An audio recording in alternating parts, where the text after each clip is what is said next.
Muito bom dia, tá começando o Refil por aqui, eu sou o Arthur Gubert e a partir de agora você fica cheio de assunto para começar a sua semana.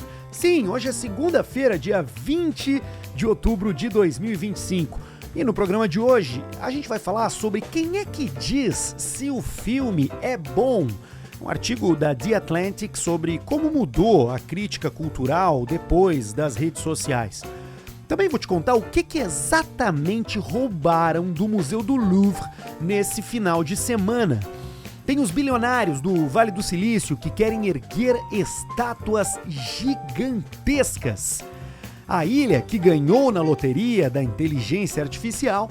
E para fechar, eu vou te falar sobre um estudo que explica como a renda da família impacta na saúde mental dos filhos. Tudo isso no programa de hoje que está no ar a partir de agora, para você ter assunto no grupo da família, no cafezinho da firma e até no date de hoje à noite. Mas antes, deixa eu fazer o refil do meu café. E você já sabe, né? Clicando no link que está na descrição do episódio, você assina os cafés da All Brewder, cafés especiais de produtores pequenos do nosso país que chegam na porta da sua casa na frequência que você quiser e do jeito que você preferir. Então, clica no link que está na descrição do episódio e usa o cupom REFIL para te manter energizado com os deliciosos cafés da All Brewder. Antes de iniciar o programa de fato, deixa eu falar para vocês, tá? Aqui no Refil a gente não conta só as vitórias não, né? Conta as derrotas também.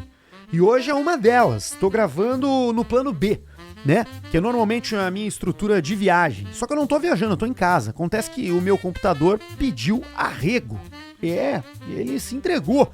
Teve uma queda de luz aqui onde eu moro, nesse final de semana, e o meu computador não ligou mais. Então, assim, o meu amigo Alan Hofsets tá chegando daqui a alguns minutos para tentar ressuscitá-lo, mas o importante é que o programa está no ar com a nossa estrutura on the road aqui do Refil. Então, aproveita para dar a sua opinião sobre o programa, sobre as soluções, sobre tudo que está acontecendo, tanto no YouTube, no canal Refil Podcast, quanto no Spotify também, que dá para comentar, né? Quero muito saber o que você acha, né? Eu gosto de dividir os percalços, para todo mundo se sentir parte da mesma coisa, porque na real é isso, né? Eu tô aqui entregando um tipo de conteúdo de curadoria, de assuntos, de coisas legais e tal, e você tá escutando como se fosse um amigo, confiando no meu gosto. Então, espero que você também continue participando comigo nos comentários. Mas vamos falar sobre crítica cultural, que é o nome bonito da galera que faz review de filme, de disco, de livro, né? Essa crítica cultural, ela está mudando de mãos. Porque vamos lá, por décadas, jornalistas e especialistas é que ditaram o que era bom, o que era ruim, o que valia a pena ser visto, o que valia a pena ser lido ou ouvido. Mas essa era acabou. A gente enxerga isso nos próprios veículos de comunicação, porque as redações estão encolhendo. O New York Times, por exemplo, realocou seus críticos. A Vanity Fair, que também era muito conhecida pelos seus reviews, cortou esses cargos. E o Chicago Tribune perdeu o seu último crítico de cinema, mandaram embora. E ao mesmo tempo, tem mais gente do que nunca querendo discutir cultura, só que agora nos lugares errados. Porque o público não lê mais coluna. Ele comenta vídeos, reage a trailers, faz threads, cria análises no TikTok. Surgiu uma nova geração de críticos, autônomos, digitais e totalmente imediatos. Eles não precisam de crachá e nem de editora, né? Só precisam de câmera, de opinião e de um pouco de falta de vergonha na cara para se expor. Esses novos nomes misturam humor com reflexão. Um youtuber analisa Taylor Swift, enquanto o outro faz piadas sobre filmes de super-heróis. Alguns viraram influenciadores de gosto e outros empreendedores de si mesmos. E aí que mora o dilema, porque sem suporte institucional, a independência desses críticos depende da audiência e a audiência depende do algoritmo. A crítica tradicional nasceu da reflexão, né? O cara tinha lá uma bagagem cultural, tinha suas experiências, e isso o ajudava a interpretar obras artísticas, como filmes. Só que a nova crítica nasce puramente da reação. São os reacts. No lugar de textos longos e editados, vídeos curtos e emocionais. No lugar de redações, criadores solitários. A diferença é que agora o leitor ou o seguidor, que antes só lia e aceitava ou não, agora ele faz parte da conversa. Agora, o que não mudou foi a necessidade. Em um mundo saturado de conteúdo, alguém ainda precisa dizer o que é que importa. E o problema é que pensar com profundidade hoje não dá tanto clique quanto reagir com pressa. A crítica não morreu, ela só mudou de formato. E talvez de tom também, né? Porque antes era o olhar treinado que guiava o público pelos meandros dos cinemas, das livrarias, né? E das lojas de disco. E agora é o público que forma os seus próprios guias. Mas no final das contas, seja em jornais, podcasts ou TikTok, a pergunta continua a mesma. O que essa obra, o que esse filme, o que esse livro diz sobre nós? A verdade é que a gente hoje consome muito o que nos é indicado por pessoas que a gente segue na internet, pelos famosos influenciadores. E tá aí a razão do nome, né? Eles influenciam hábitos. Só que muitas vezes esses influenciadores não têm nenhuma bagagem, nenhum estofo cultural para te dizer se algo é bom ou ruim. O que acaba sendo quebrado, porque o que a gente busca nas influências não é necessariamente a pessoa mais experiente, mais capacitada ou mais estudada para dar dicas, e sim alguém que a gente se identifica, alguém que a gente enxerga a gente mesmo nessa pessoa. Portanto, valida os nossos gostos ou nos provoca a consumir coisas diferentes. Me sinto um pouco aqui assim no refil, porque tô transmitindo para vocês conteúdo curado pela minha própria pessoa, esperando que você as ache interessante. Então, é tudo uma questão de calibrar, encontrar o seu criador de conteúdo de estimação que vai dar as dicas boas para você consumir no final de semana. Vamos falar desse roubo do Louvre aí que aconteceu no final de semana? Vocês viram, né? Todo mundo viu, né?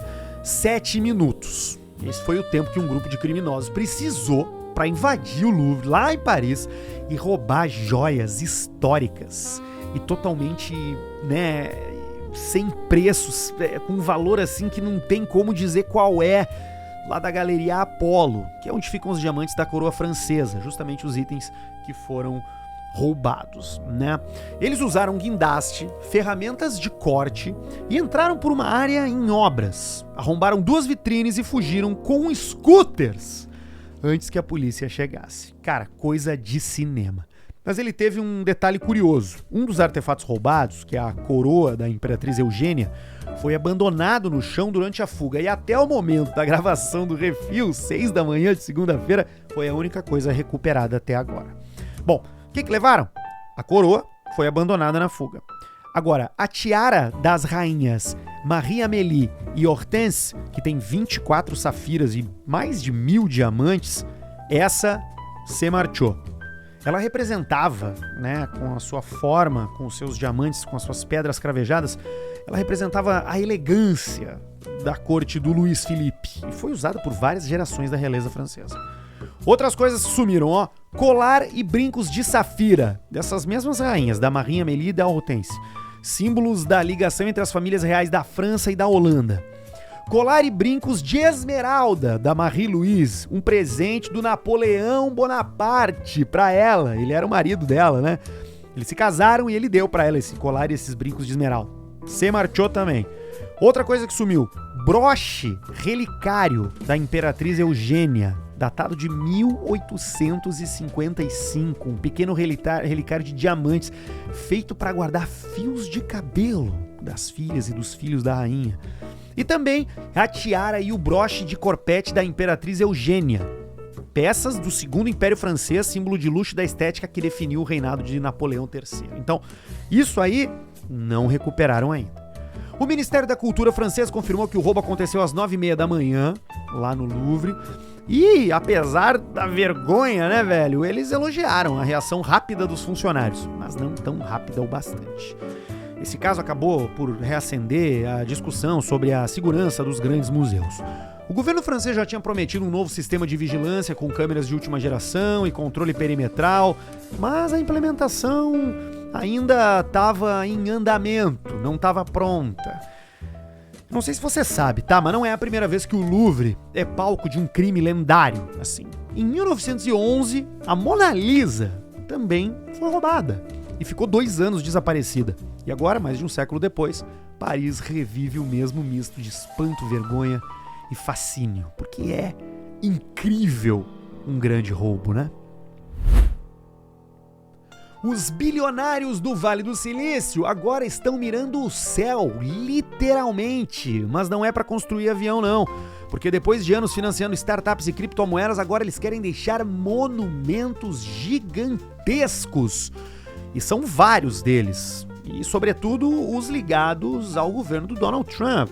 Os caras da MAGA, né? Da direita conservadora americana. Um exemplo deles é o Ross Calvin, que é um investidor e dono de uma mineradora de Bitcoin, tá planejando erguer em Alcatraz, na ilha ali, né, na Baía de São Francisco, onde hoje tem a prisão de Alcatraz. Ele quer colocar uma estátua de Prometeu com 137 metros de altura, mais alta do que a Estátua da Liberdade. Prometeu, caso você não se lembre, é aquele titã que roubou o fogo dos deuses e entregou para os seres humanos, né? E segundo Ross Calvin, ele é um símbolo do espírito ocidental, da criatividade e da rebeldia. E o cara quer botar uma estátua dessa lá. E ele não tá sozinho, tá? O Mo Mahmoud, um empresário da tecnologia lá de Austin, no Texas, quer construir uma estátua de George Washington de 200 metros, com pedestal e tudo. Já o John Lonsdale, que é cofundador da Palantir, tá financiando esculturas em estilo neoclássico pelos Estados Unidos inteiro. E chegou a encomendar bustos e estátuas de figuras conservadoras contemporâneas. Naquela estética meio romana, né? Grega, né? Que acabou se tornando uma espécie de bandeira estética dessa nova direita tecnológica americana, que mistura nacionalismo, culto ao passado e fé na engenharia. Esses projetos todos aí fazem parte de uma cruzada simbólica, que ganhou força durante o governo Trump. O progresso digital é intangível, correto? E esses bilionários não têm como transformar de maneira concreta as suas conquistas. E por isso, essas novas estátuas seriam uma forma física de afirmar poder, identidade e permanência. Para críticos de arte, trata-se de uma nostalgia perigosa, uma tentativa de ressuscitar a estética monumental que marcou justamente impérios autoritários. Mas para essa nova elite tecnológica, erguer colossos é mais do que estética, é uma espécie de marketing civilizacional. Para valorizar o Ocidente, o ideal da liberdade, da construção e do progresso norte-americano, que cada vez mais está entrando em derrocada, né? Agora, será que a gente vai ter um Prometeu em Alcatraz? Ou daqui a pouco um George Washington de aço no deserto? Só o tempo dirá. Já que a gente tá falando de bilionários da tecnologia, se liga nessa história aqui. Imagina uma ilha no Caribe, tá? Com 16 mil habitantes, vivendo basicamente de turismo. Um lugar tão pequeno que o PIB inteiro cabe numa rua movimentada de São Paulo, por exemplo. Agora imagina que do nada essa ilha começa a faturar milhões por causa da inteligência artificial. Pois é exatamente o que está acontecendo em Anguila. E não tem nada a ver com data center, nem com fábrica de qualquer coisa ou microchips. A história é muito mais interessante, presta atenção. Nos anos 80, quando a internet ainda engatinhava, cada país ganhou seu sobrenome digital. O Brasil ficou com .br, né, ali nos sites, o Reino Unido com .uk, né, e Anguila, essa ilhazinha do Caribe, ficou com .ai. Por acaso, as mesmas letras de Artificial Intelligence. É uma loteria mesmo, meu. 40 anos depois, esse acaso virou ouro. Startups, bilionários, empresas do mundo inteiro estão pagando fortunas para ter um domínio com o final .ai, né? Só no ano passado, Anguila arrecadou o equivalente a 207 milhões de reais vendendo esses endereços. E a previsão é chegar a 270 milhões em 2026. Para ter uma ideia, isso já representa quase um quarto de toda a renda do país. Tudo graças a um código criado antes mesmo de existir Google, Instagram ou ChatGPT. Enquanto furacões ameaçam o turismo e o mar continua azul cristalino, porque os mares caribenhos são um espetáculo, a ilha vive um fenômeno raro. Ganhou na loteria da história digital. Sem explorar petróleo, sem devastar floresta, sem inventar nada. Só porque um dia alguém escreveu ponto aí do lado do seu nome. Talvez esteja aí a lição, né? O futuro não é só dos gênios que criam novas inteligências, mas também dos sortudos que estavam no lugar certo, com as letras certas, na hora certa. Vamos fechar com essa aqui, porque cientistas confirmaram o que muitos pais já sentiam no ar. O desenvolvimento do cérebro infantil começa muito antes da escola e depende principalmente da qualidade da relação entre pais e filhos. E agora um estudo publicado na JAMA Pediatrics, é uma revista de pesquisas científicas, pediátricas, mostrou que as crianças que crescem em lares com maior estabilidade financeira tendem a receber uma parentalidade mais sensível, mais atenta, mais afetiva, e esses fatores estão diretamente ligados ao avanço das funções cognitivas básicas, como atenção, memória e linguagem. Esse estudo acompanhou centenas de famílias e descobriu que o aumento da renda familiar está associado à melhora do cuidado parental até cerca de 4 vezes quem vive na linha da pobreza. A partir desse ponto, praticamente todas as famílias já oferecem um ambiente capaz de sustentar ganhos cognitivos mensuráveis. Em outras palavras, tem um patamar de segurança em que o estresse financeiro deixa de ser um obstáculo ao desenvolvimento emocional e intelectual da criança. No contexto brasileiro, fui atrás dos números. Quanto é que tem que ganhar no Brasil para que o seu filho tenha mais possibilidades de se desenvolver emocionalmente bem? O valor mensal fica entre 5 e 10 mil reais para uma família de 4 pessoas. Esse seria o ponto em que pais conseguem garantir uma alimentação minimamente adequada, tempo de convivência minimamente adequado e um ambiente emocional mais calmo, que são os ingredientes básicos para um cérebro em crescimento. Mas é claro que a gente sabe que quanto mais dinheiro, mais tranquilidade. Mas nem tanto assim. Porque a partir de determinado gatilho de faturamento, os pais passam a estar mais distantes de casa. E aí a qualidade da saúde mental começa a decair. É o bom e velho equilíbrio, né? Não dá pra ganhar tão pouco a ponto de não ter o básico e ganhando demais, você se distancia do que é o essencial. Então, uma graninha ali por mês que faça com que você consiga oferecer alimentos saudáveis, consiga passar tempo com seus filhos e, por consequência, brigue menos com o seu marido ou com a sua esposa, esse é o cenário perfeito para criar filhos emocionalmente saudáveis.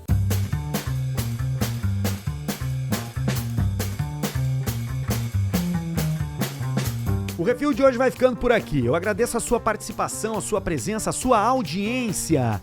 E vamos ver se o Offsets aí consegue resolver o meu computador pro programa de amanhã vir no formato full. Porque aqui é tudo meio de improviso, né? É minha estrutura de viagens. Mas tá entregue. Espero que você tenha gostado. E se gostou, comenta lá no YouTube, canal Refil Podcast, ou no Spotify também. E se não gostou, comenta também lá no canal Refil Podcast no YouTube ou também no Spotify. Aproveita para se inscrever, para curtir, para seguir, principalmente para compartilhar e contar para os seus amigos. Todo dia eu tento melhorar um pouquinho o Refil para ele ser cada vez mais legal para você, beleza? Eu sou o Arthur Gubert, vou ficando por aqui. Amanhã tem mais, às 6 da manhã.